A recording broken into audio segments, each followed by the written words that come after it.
Lecture 9, as I say, already. The servant of two masters. Does anybody know the reference? You cannot be the servant of two masters.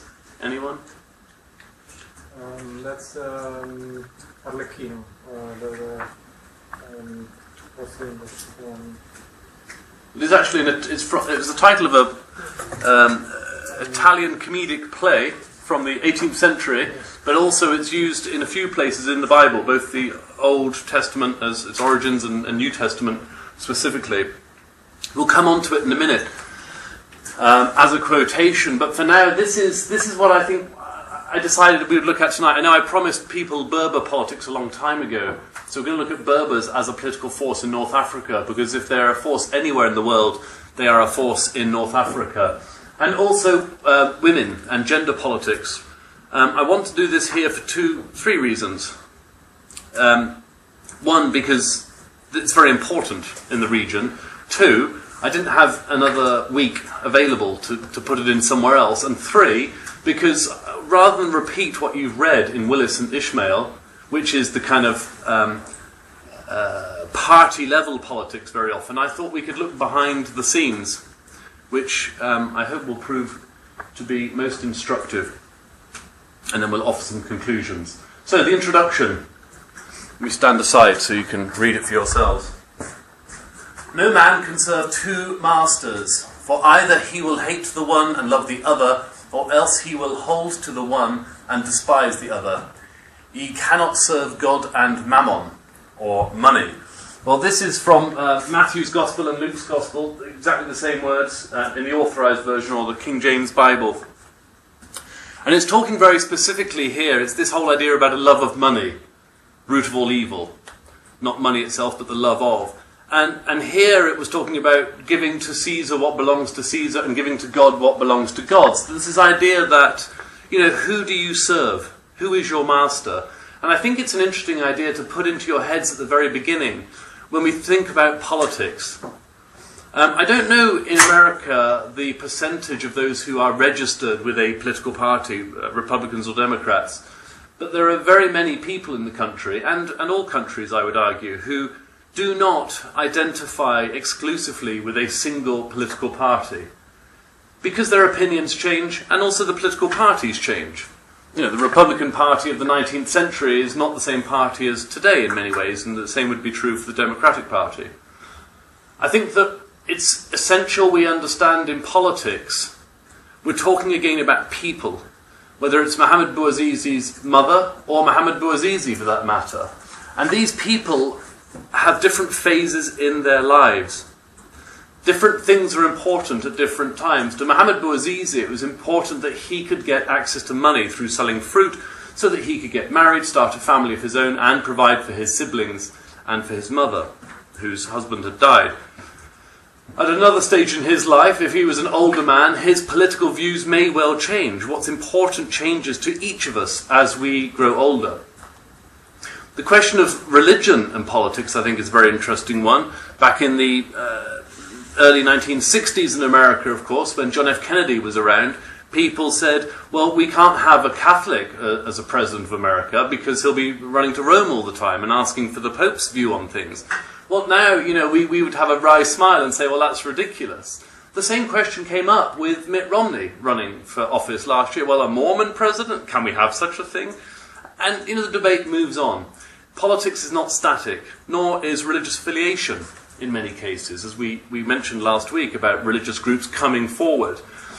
We'll look at it more in the seminar, but the question of Islamism in politics is a moving target. It will not always be the main thrust of politics in North Africa, but it is for the time being. Good evening. Not at all. So, to the Berbers. This is a rough outline for what we will look at when we cover Berbers in this first half of the lecture. Some definitions, very important because we've all heard the word Berber, but what does it mean and is it a term that they use of themselves? A brief mention of the Berber populations across North Africa, the range and language or languages, cultural icons, Berbers as people again. Very often when you hear about a group of people that are not perhaps people we meet in our everyday lives, we just think of them as in an abstract. Berbers, Arabs, Coptic Christians. But Berber tradition and Berber culture is very ancient, and I think it's worth just highlighting a few individuals to show you some of the variety of Berber experience and cultural contributions. And then, last but certainly not least, Berberism as a political movement, which is a relatively new phenomena. I know we're looking at politics, and you might think that Berberism is a very ancient tradition, but it's actually not in party political terms. Are these all clear enough to you? Again, it was a bit of a conversion problem between keynote. So where we see ethnic group, we go up here. This is what we call Berbers. It is an ethnic group. They have a different language to Arabic. Some would say they're indigenous to North Africa. I'm not sure that that's strictly speaking true. The Berbers arrived, as far as we know, and I'm going to use the term Berber throughout the lecture because it's the one people are more familiar with, rather than using the terms by which they self-identify. The term Berber came about when the Romans were in North Africa, and it was Roman shorthand for barbarian. So a Berber was a non-Romanized citizen. So the peoples who the Romans found in North Africa, they would say indigenous, they referred to them all as barbarians because they weren't Romans. They weren't Roman citizens, they weren't free men of that empire. So it has been seen as a term of abuse, which is why today Berbers tend not to self-identify as Berbers. Are they indigenous to North Africa? Well, we know that Berbers arrived in North Africa in about 2000 BC. So they've been in North Africa for 4,000 years, which I think allows them to claim a degree of indigenousness which Arab populations can't claim. Arabs arriving in the 7th century. But they don't come from North Africa originally. After 4,000 years, I think we'd be splitting hairs perhaps to suggest that they're not entitled to consider themselves indigenous peoples. But there we are. Language. I should say language is probably... Tamazight is probably the most famous, or Tamashek. Tamashek spoken by the Tuareg. Tuareg are a Berber group. We'll look at the Tuareg much more closely when we consider the troubles that Mali has at the moment. Siwi, another language from an oasis in Egypt, the oasis of Siwa, and others. The alphabet's interesting. The language is interesting in itself. It's related to ancient Phoenician.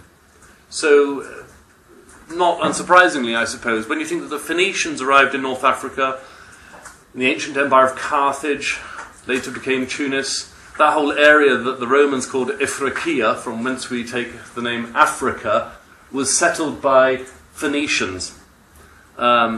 So the alphabet that we have today for the Berber languages is derived from that. And we'll look at the alphabet in a second, and you will see many of the letters bear striking similarities to Roman alphabets, because we have similar Phoenician roots. And then tribes. Tuareg, we'll look at again with the Mali. The Kabyle, I suppose most important in Algeria, northern Algeria. There was a lot of resistance to the government from the Kabyle Berber. Riffian, not ruffians, the Riffians from the Rif Mountains, and again the Siwi.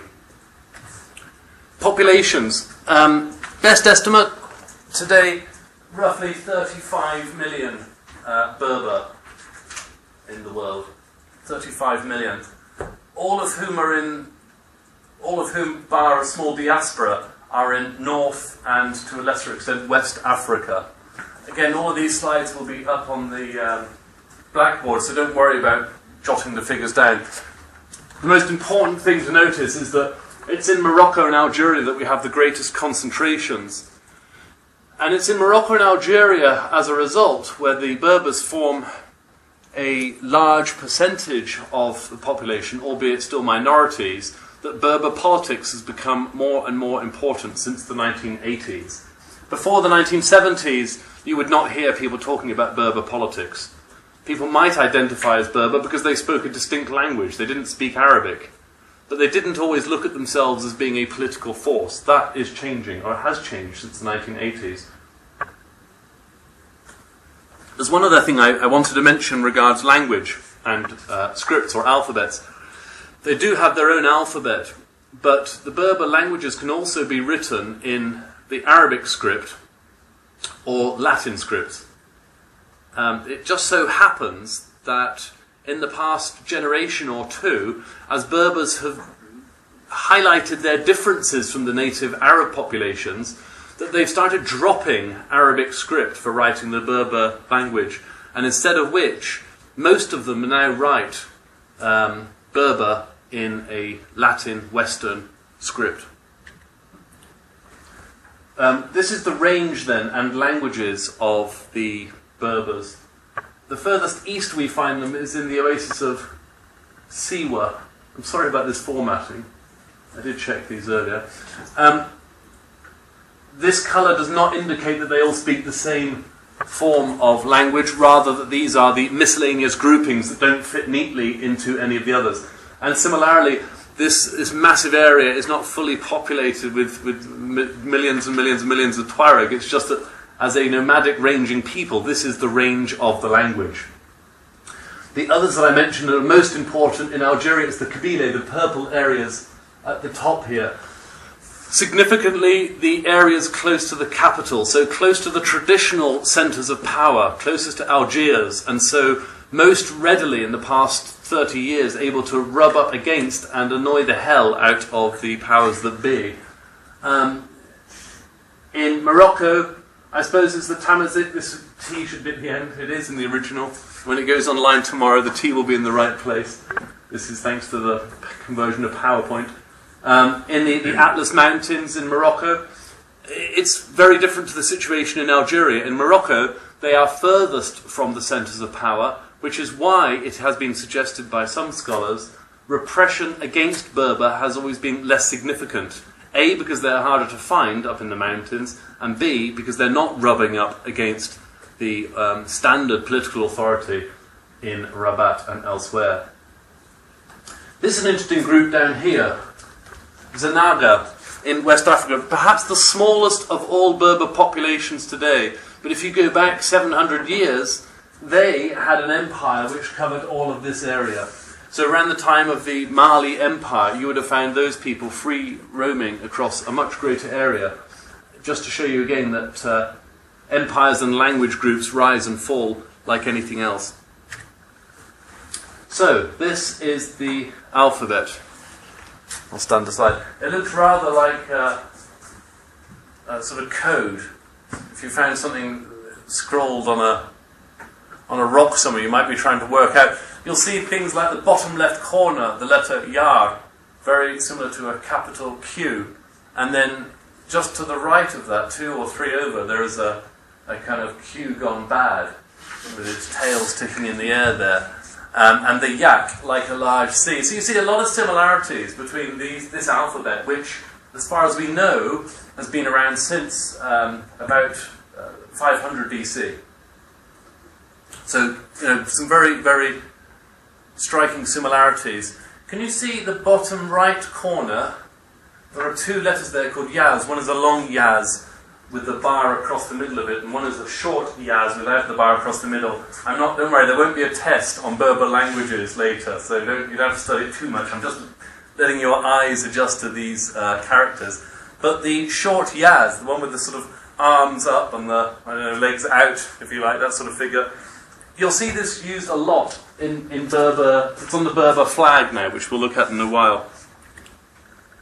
So there is a piece of writing in this ancient Berber alphabet, and it's Article 1 of the Universal Declaration of Human Rights. I'll just read the English if that's easiest. All human beings are born free and equal in dignity and rights. They are endowed with reason and conscience and should act towards one another in a spirit of brotherhood. The most translated piece of text in the world, quite deliberately, is the Universal Declaration of Human Rights. There is a mission to convert it into as many languages and dialects as possible. And I think it's very interesting, again, when we're thinking about politics, both at the state and non-state level, how much of this being born free and equal in dignity and rights, is perhaps the driving mission, or ought to be the driving mission, of what we call politics. Has everybody memorised the Berber? I can move on.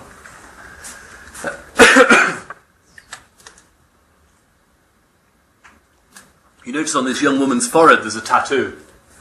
Berbers very keen on tattooing, of the women that is, not the men. But it's the Yaz symbol, if you can't see it very clearly. Can you see it now? It's quite a common tattoo. You still see it on women young and old.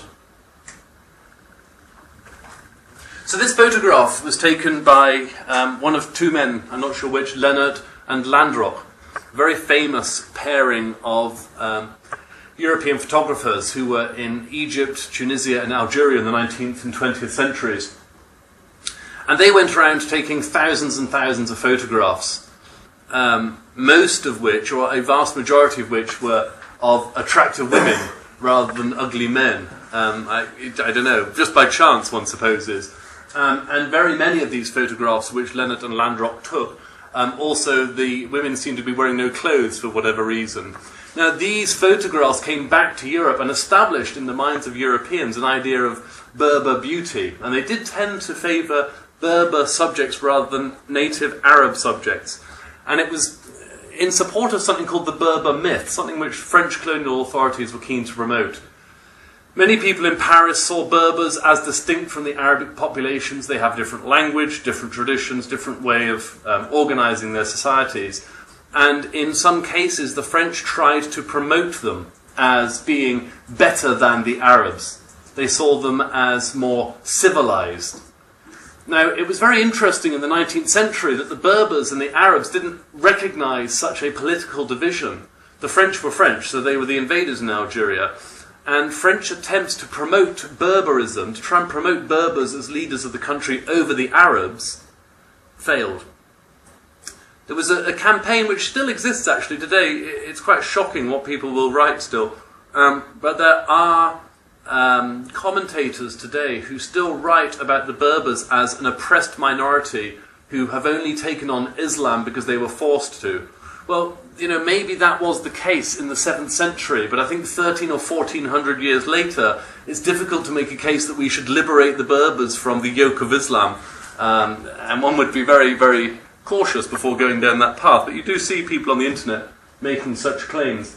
So this is the sort of the face of the Berber that the 19th and 20th century Europeans had. I don't suppose you've heard of this person.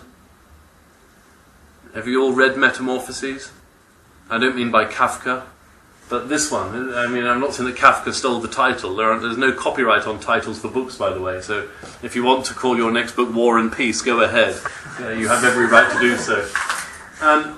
Apuleius, he was a Berber. He was also a Roman. So again, it's just interesting to remember that people don't belong to one category or another exclusively. Now, his book Metamorphoses was about a young man. It's a comic novel, a satirical novel. It's the only novel that we have in Latin. It's the only extant novel. I'm not saying it was the only one ever written, but it's the only one that survives. And it was very important in its day and remains so as an example of very bawdy Latin humour. This man wants to practice magic. He wants to become a bird so that he can fly everywhere and do all these wonderful things. Well, he gets the spell wrong and he converts himself into a donkey, thus the golden ass. And then he goes off as a donkey and has lots of adventures, most of which are for our audience.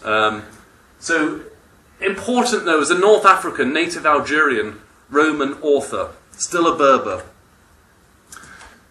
St. Augustine of Hippo, probably a little more familiar to people here than the previous name. Hippo. There is, it's the modern town of Annaba, by the way. I always thought this was rather an amusing name when we studied him at school. We used the Hippo to distinguish him from St. Augustine of Canterbury, one of the great English saints. But a preeminent father, as he's known, of the early church, one of the main drivers of Christian theology in the early years of Christianity in North Africa. St. Augustine was bishop in the town of Hippo, or Annaba, in modern Algiers, when the Vandals invaded across that little bit of water called the Strait of Gibraltar. And when he died in the year 430, the Vandals were at the gates of the city.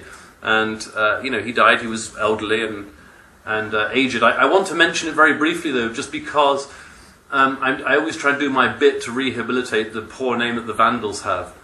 When they entered the city, sure, they sacked it, but then who wasn't into sacking cities at that time?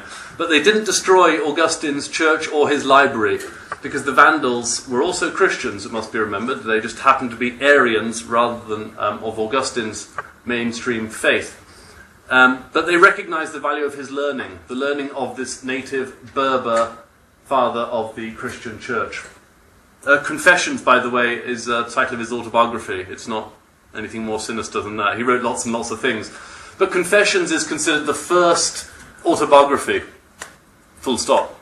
It's a fascinating book, and if you've never read it, do so. It tells about his life and his journey from being a Roman Berber pagan to his conversion to Christianity and his life after that. And it's a very interesting read. Very psychological. I mean, although it was written in the 4th century, there's a lot of stuff in there that would not embarrass the likes of Freud or Jung in terms of self-analysis. He's a very, very aware individual. And it's a very easy, slim read, maybe when you finish this course. Anybody heard of this person? Dihya, also known as Al-Kahina. Nobody, I bet. She remains one of the greatest heroines for the Berber peoples. At the time of the Arab invasion of North Africa in the 7th century, she went out into battle to meet them. The Berbers have always had a long tradition of women warriors as much as male warriors. They fought side by side. Al-Kahina just means the seer or the prophetess, and it's said that she was, her enemies would call her a witch, but she was said to have the gift of prophecy. It did her well insofar as she turned her sons over to the invading Arab army and asked the Arab generals to raise her sons as Muslims, as Arabs, because she knew that the Berbers were finished as a power base in North Africa at that time. And she did then die, we think, 690 in battle.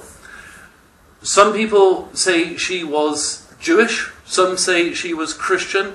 Everybody's agreed she was Berber, and she may well have been a Christian, she may well have been a Jewess. There were both large communities among the Berbers at that time, so again it's important to remember that there is no clear break between being a Berber and being other things. It was very common at that time.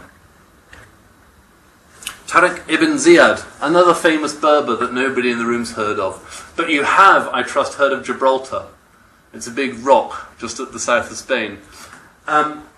It takes its name from this man, Gibraltar. Do you see the connection? The Arabic for mountain is Jebal. It's Jebal Tariq is where we take it from, Gibraltar. It's Tariq's mountain. That is why we use the name Gibraltar. Another great Berber contribution to cultural naming of things. Jebel Tariq? Are you buying it? It's true. It's not an April Fool's joke, by the way. There are no April Fool's jokes in this lecture tonight.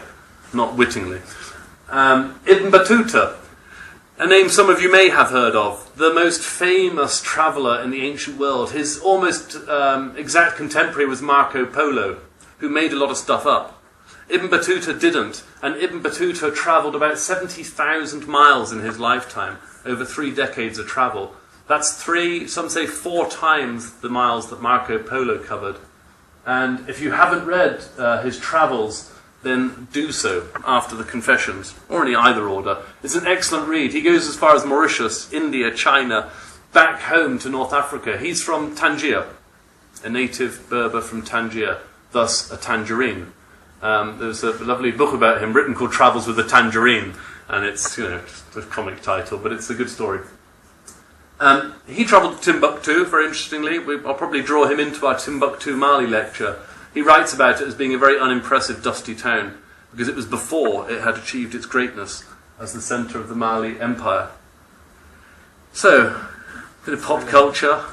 We've heard, somebody in this room's heard of this person, right? He's still with us, obviously. Born in 1972. Several years voted the world's greatest footballer, and certainly one of the highest paid. rather shamefully went out of his last World Cup match after chest butting somebody, I suppose. He didn't hit them, he used his head to hit their chest for... it seemed very silly to me, the infractions I remember. But anyway, Zinedine Zidane, born in Marseille, but to Algerian Berber parents. He describes himself as a non-practicing Muslim, but he is also very proud of his Berber heritage. So, again, it's just, I think, worth thinking of Berber as individuals. There's all these different people out there, and they're not just an ethno-linguistic group. So, Berberism as a political movement. I've touched on this already, I think, and there's not much to add in terms of its brevity as a political movement, but this flag, as you see, created in the 1970s. It was dreamt up. And it wasn't adopted by the International Convention of Berber Groups until 1998. I think this is quite striking to many people because we think of there being a clash in North Africa between Berber and non-Berber populations. But while it might be a question of Berbers demanding greater rights, where they have been denied, for example, the right to name their children with Berber names or the right to use Berber languages, living in the autocracies of North Africa in the post-independence world, they never really demanded independence. Autonomy was as far as they went, and the group that demanded most autonomy would be the Kabyle Berber of northern Algeria that we mentioned earlier. It's interesting to note that it was only after independence in the countries of North Africa that the opposition to Berber as an ethnic group became strongest. So it was these newly independent groups who were so keen to forge Arab nationalism as the identity of an independent nation in, for example, Morocco, in Algeria. So pushing this agenda of Arab nationalism meant that if you weren't an Arab, your agenda would have to be suppressed. And so for years the Berbers suffered much greater repression under the native rule of their co-nationalists. A very quick look then at the place of the Berber in Morocco, Algeria, Libya and Egypt. Tunisia is not there because the population is not major. It's hardly major in Egypt, but I've got an excuse for using that slide, as you'll see in due course. In Tunisia they enjoy fairly extensive rights, but there are so few of them that it's not really a political issue. In Morocco, however, it has been. Now, if you just read this line, that the teaching of the Berber language is compulsory in all schools, regardless of area or ethnicity, you think, wow, Berber have got a really great deal. Well, this only came in last year in Morocco. Back in the 1970s, it was illegal to learn Berber in Morocco. Indeed, after the late 70s, when international pressure was so great on Morocco because of its invasion, there's no other word to use, of Western Sahara, they started giving piecemeal rights to Berber to deflect international criticism of their dealings with the people of Western Sahara. And since last year again, or 2011 now, Berber has become an official language in Morocco. So things are looking up for the Berber population there. And in Algeria, the language has been taught in schools since 2004. Unlike Morocco, Berber languages in Algeria are only taught where there is a Berber population. In Morocco, it's a compulsory subject, much as learning French might be in a school here, or Spanish. This was a very significant change as well, I would say, in 2004, to redefine the nation of Algeria as an Arab Berber Muslim nation. It was the first time that Berbers got a mention in a national constitution. Now, again, why was this done? Well, it was a political move, of course. Everything is, I suppose. But the powers that be in Algeria were growing very tired with the Berber. But if we remember our history of Algeria, of course, the civil war there, which was so bloody throughout the 1990s, left the Algerian government in the 2000s scrambling for anything they could do to put a more positive light or to generate a bit of peace in the country. This was one of the things they could do which cost them very little. They had other people to go after without bothering the Berber. But it is the Kabyle Berber population who still seek autonomy. And indeed, they see themselves as so unique among Berber populations that very often they don't even support other Berber groups in their claims for greater rights, because they see themselves as in a class of their own.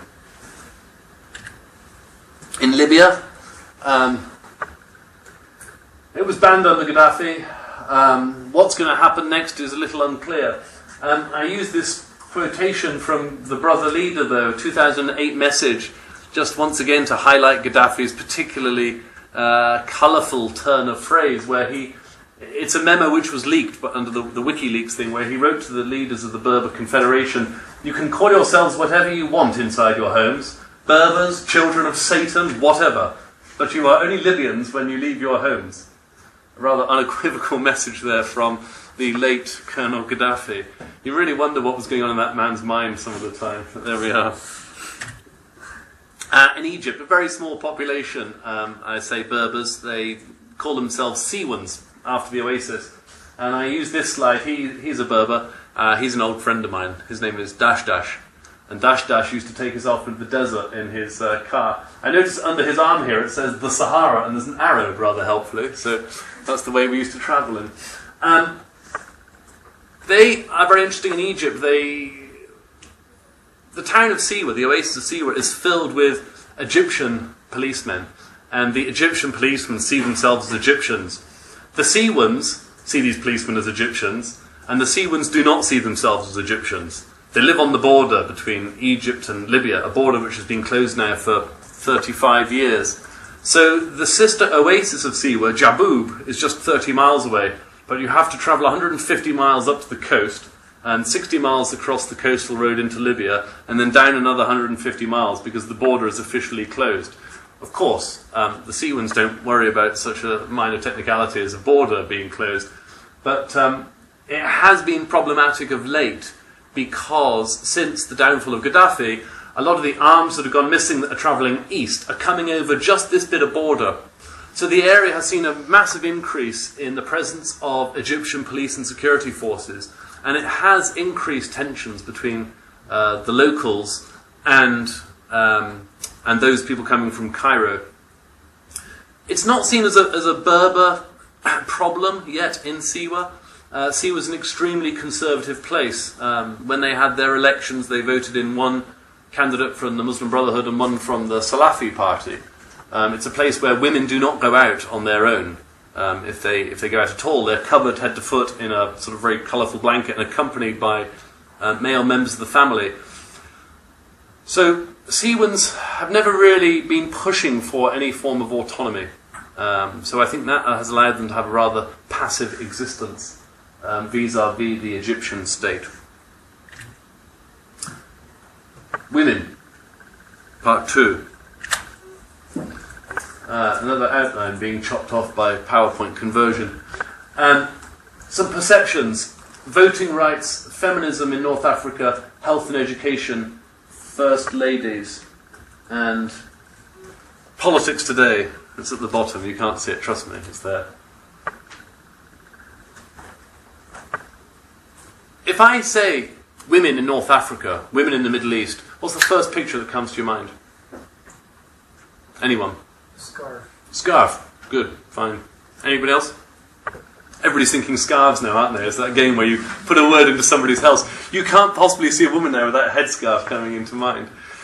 I suppose that's fair enough. Why not? It's generally not kick-ass Algerian security forces.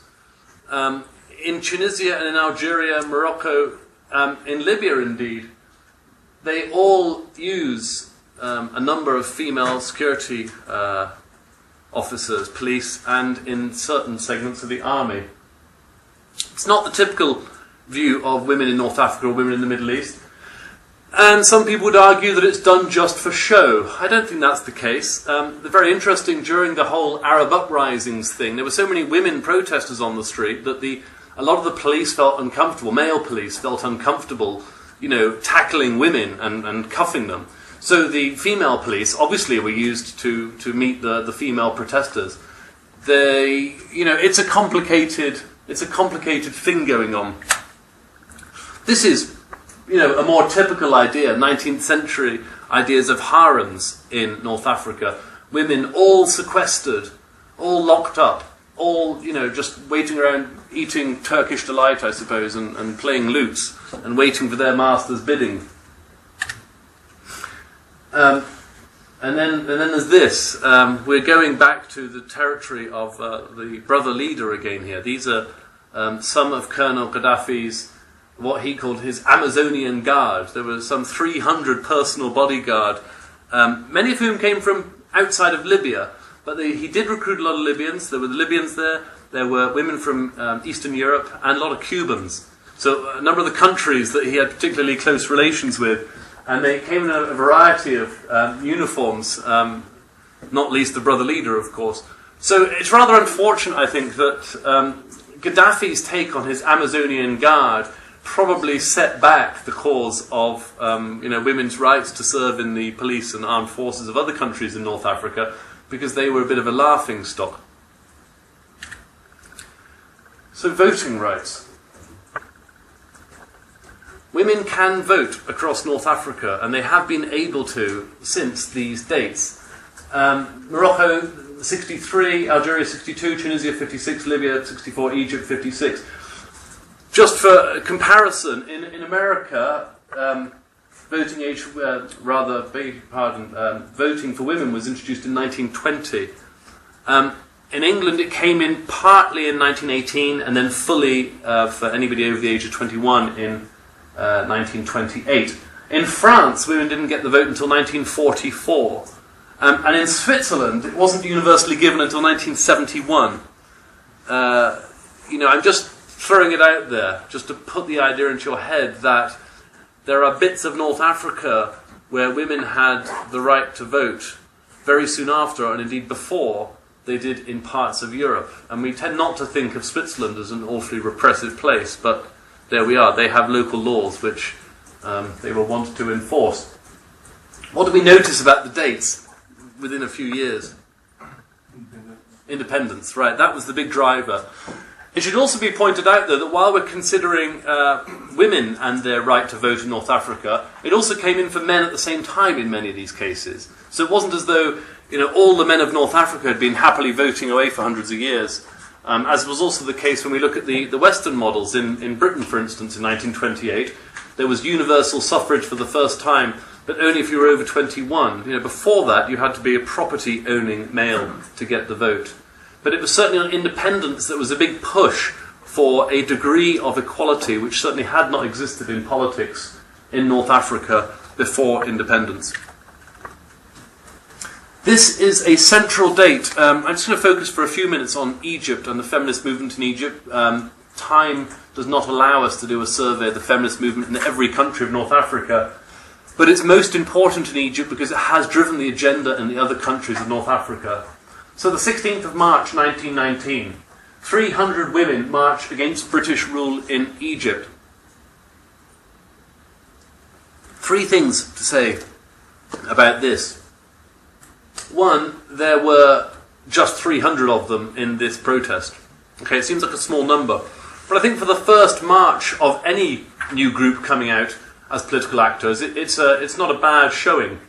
When you think in 1919, the population of Egypt was probably around 5 million. So this is, a much smaller country. These were all well-to-do, upper-class women in Egypt who came out. This was certainly not a working-class revolt against British rule among the women. They were upper-class. They had less to fear. They had the support of their families in many cases. But they were all veiled.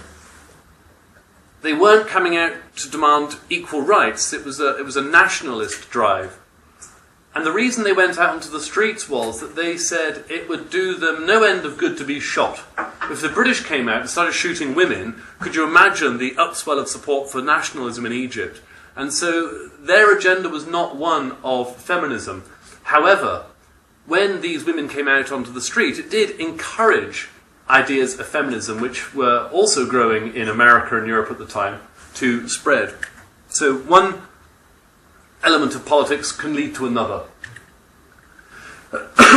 And this woman is central to the feminist movement and feminist politics in North Africa. Huda Sharawi. She founded the Egyptian Feminist Union in 1923. In 1922, her husband died. In 1923, she travels to Rome for a conference which was dealing with feminist rights. When she came back, there she is in the middle here. So having attended the International Women's Suffrage Alliance Congress in Rome in 1923, it's a very famous telling of the story. Sailing back into Alexandria, she's a widow, she's of an age where she can take care of herself, she's well-to-do, she's educated. She rips off her headscarf and she throws it away. Initially there's a shocked silence. It's followed by applause and other women following suit. The veil has had many incarnations as a political tool. And sometimes it's not a political tool. Sometimes a veil is just a headscarf. At this time, it was not to throw off the yoke of the British rule, obviously. It was about women's independence, and independence from the cultural norms, which meant that no women went out at that time without a headscarf. This changes again through the 1940s and 50s in Egypt, when you would see very many women without headscarves in Egypt. And today, where it's going back the other way, there is an upswell of conservative social feeling in the country. But she's a very significant character, and we do well to remember her name. Health and education, obviously big areas in when we think about gender equality, no less so in North Africa. Does anybody recognise or have heard of this woman? Is she an author? She is an author. Yeah, she's the author of scores and scores of books, both fiction and non-fiction and poetry. Nawal al-Sadawi, she wasn't born in Cairo, she was born in Egypt, moved to Cairo later in life. She's a psychiatrist, she's also an MD, and then she went on to become a psychiatrist. And her big claim was in 1980 she wrote a very important report speaking out against female genital mutilation, the practice that is still prevalent in Egypt and other Nile cultures. It is not prevalent across North Africa, but in Egypt it's reckoned that in Upper Egypt, I always have to turn that map in my head, the lower bit of the country, which is Upper Egypt because that's where the Nile is coming from, up to 97% of young girls go through this terrible ordeal of genital mutilation, either as infants or sometime before puberty. It's not an Islamic practice. That said, there are certain imams who claim in Egypt that it is un-Islamic not to perform this on young girls. But it predates Islam by centuries. We have evidence of the practice in certain pharaohs in ancient Egypt, and it's certainly very widely practiced in the Sudan and the Horn of Africa. So it's a cultural practice, not a religious one, although certain Muslim preachers will claim it as a religious practice. Very important woman. Oh, I had a line from her actually here. I'm glad I remembered. She's been imprisoned several times. She was in Tahrir Square. She wasn't imprisoned then because I think the regime knew the number was up. She wrote the very nice line here: "Nothing is more perilous than truth in a world that lies." I rather like that line. And that's one that she stuck to very clearly. Female genital mutilation, I should say, in Egypt is a criminal act. It has been criminalised for some time, and yet still they reckon that it's in the high 90s. In Lower Egypt, the bit to the north, they think that the incidence are around 60%. So it's hardly been eradicated among the more urban populations. Literacy rates for women in North Africa. I didn't put a slide together, so indulge me while I read from a piece of paper for a change.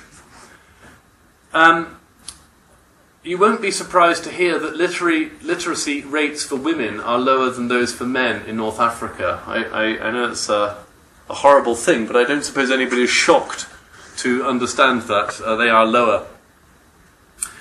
They're lowest of all in Morocco, where overall literacy in Morocco is around 56%.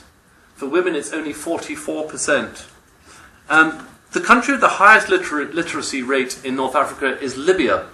So say what you want about the brother leader, the education system, within its limits was certainly universal, let's say. Literacy in Libya is reckoned to be 89%, and for women it's 82% literacy for those above the age of 10. That's a pretty high and impressive figure. In Egypt it's just 63% among women and 72% overall. So politics today. A great deal has changed since the start of the Arab uprisings, obviously. Some of it good, some of it bad. Some of it uncertain. I suppose the fact that there are many, many more women running as candidates for office in large parts of North Africa is a very good thing. My former Arabic tutor in Tunisia, a woman called Najla, she now works to organise women voters in Tunisia, and it's very inspiring and very heartening to see this going on, whereas before there was little point in voting because you knew what the result would be, even before the first vote was cast. This poster is for a candidate, obviously a female candidate, wearing a headscarf. The majority, I would say, of those women in North Africa who have come out to play a role in party politics have been supporters of Islamist parties. And I know that might surprise some people, and we think that somehow Islam is repressive, therefore why would women vote for Islamic parties? But it's very often how foreigners, outsiders perceive a situation, not how people on the ground perceive their situation and their place in society. Now, you can be a feminist, many people will tell me, have told me in Egypt, you can be a feminist and an Islamist. We are both. We are women and we are Islamist. There's no contradiction necessarily. And again, there isn't one interpretation of Islam and the role of women in it. I said that it's been a mixed message. On the downside, there is certainly a great deal more interest among women entering traditional politics. In Algeria, so the figures in brackets are for upper houses where they exist, and the figures outside of brackets are the percentage of women in the lower houses of parliament or national assemblies. In Algeria, they have a quota system, so that there must be women standing at least a third of all parliamentary races. In Egypt, since the revolution, they withdrew a quota system.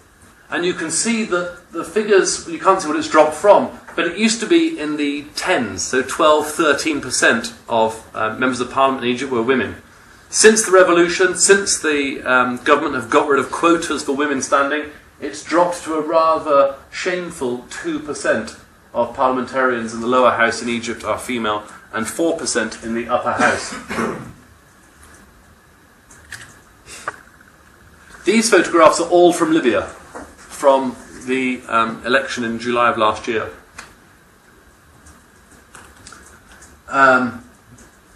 Spot the Berber. That's tattoos on the face of this lady. It's a lot like the sort of what do you see exercise we conduct at the beginning. There are lots of different women here, and each individual will have an agenda of their own. Sure, there are groupings, but the woman wearing niqab in the top left corner is unlikely to be voting for one of the more secular parties. It's worth bearing in mind again that Islamist and feminist are not necessarily a contradiction in terms, and the two can exist side by side. And indeed, when you look at the election results in Egypt and Tunisia, a great many women must have been voting for Islamist parties, or they wouldn't have done so very well in the elections. Now, they may recognise in time that certain of their rights are limited. We don't know that. That's something which, analysts are predicting will come about in the future. The thing which seems to incense and worry many Western commentators is whether or not bars in Egypt will be able to sell beer in the next 5 years or not, or whether, you can wear a bikini on the beach. I don't think these are the central problems facing Egypt's future. They may be important to tourists and the tourist dollar in Egypt, but it's really more a question of unemployment and sorting out the economy than these easy targets that the Islamists are sure to pick on. It's very easy to close down a bar and you get a big hurrah from your supporters. But if in 2, 3, 4, 5 years' time there aren't any more jobs and the economy is still on its knees, then it's the Islamists who are going to be blamed because they're the ones now in power. These photographs are from Siwa too.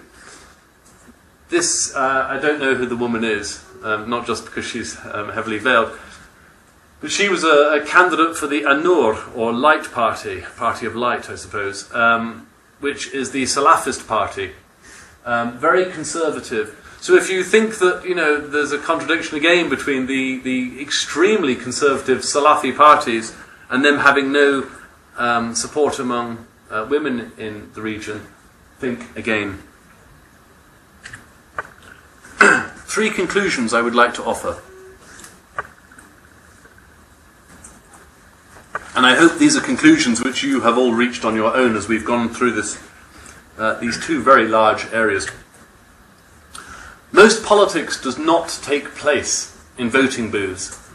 I think that's crucial to any consideration of politics anywhere in the world, but particularly these days in North Africa. It's organisation of individuals, not just a turnout on voting days, that matters. The role of women across North Africa has always been at the sub-state level. They have a great deal more power and influence within families than anybody in Cairo or Tunis can impose from the top down. People have multiple identities and interests. I think this is an obvious one too, but again, it's worth locking into our heads as we draw this presentation to a close. And these interests will change over time. May change over time. And finally, and this is important for the question of the Berber politics and gender equality, it's not possible to have too much equality. Its very definition. You often hear this said, well, the women have demanded this and the Berbers have demanded that. Well, either they have equality in your society or they do not. Equality, as I say, by its very definition, you cannot have too much of it. And I think that's something which I hope to see those parties and groups of people who are underrepresented striving towards in the years ahead. Thank you. We'll take a 10